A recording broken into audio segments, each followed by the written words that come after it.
Welcome. Now I'm going to show you how to perform a system update using Apple devices. If you want to update the system on your iPhone or iPad, firstly you should open the Apple devices application.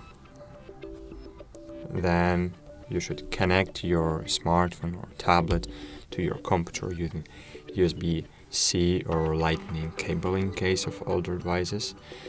And on your smartphone, click Trust.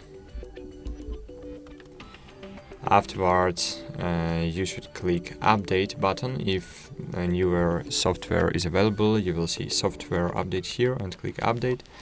Click Continue, Update. Confirm the section on your smartphone, just confirming your PIN code if your smartphone asks you for PIN code. Then click Continue.